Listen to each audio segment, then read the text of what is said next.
Mark chapter 15, verses 22 to 37.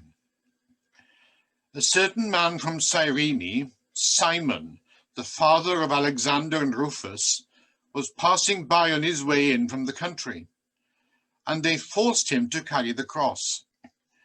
They brought Jesus to the place called Golgotha, which means the place of the skull.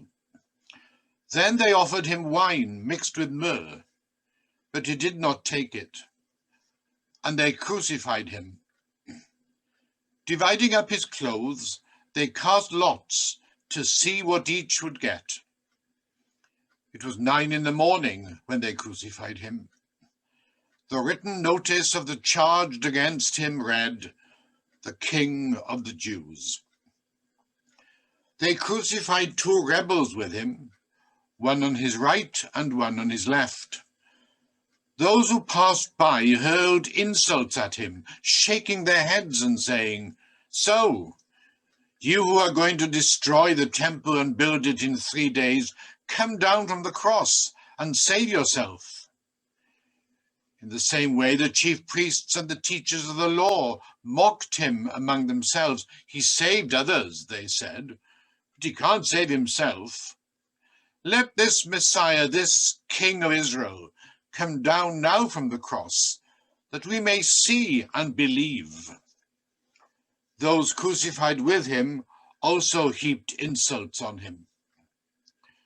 At noon, darkness came over the whole land until 3 p.m.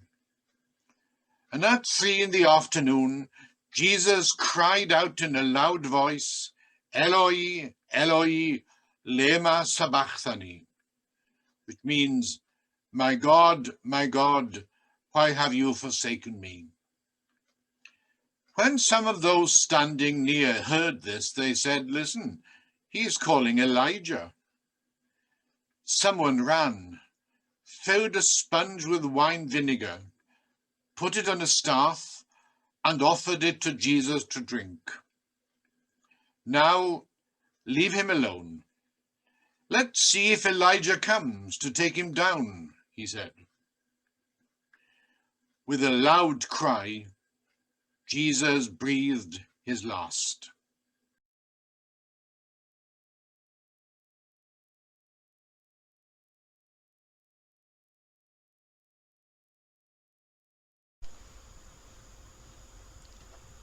It was on the Friday that they ended it all. Of course, they didn't do it one by one. They weren't brave enough. All the stones at the one time, or no stones thrown at all. They did it in crowds where you can feel safe and lose yourself and shout things you would never shout on your own, and do things you would never do if you felt the camera was watching you. It was a crowd in the church that did it, and a crowd in the civil service that did it, and a crowd in the street that did it, and a crowd on the hill that did it. And he said nothing. He took the insults, the bruises, the spit on the face, the thongs on the back, the curses in the ears. He took the sight of his friends turning away, running away, and he said nothing. He let them do their worst until their worst was done.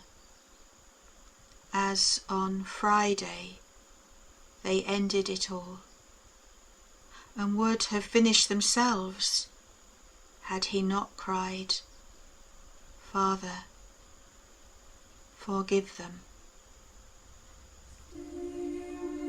and began the revolution.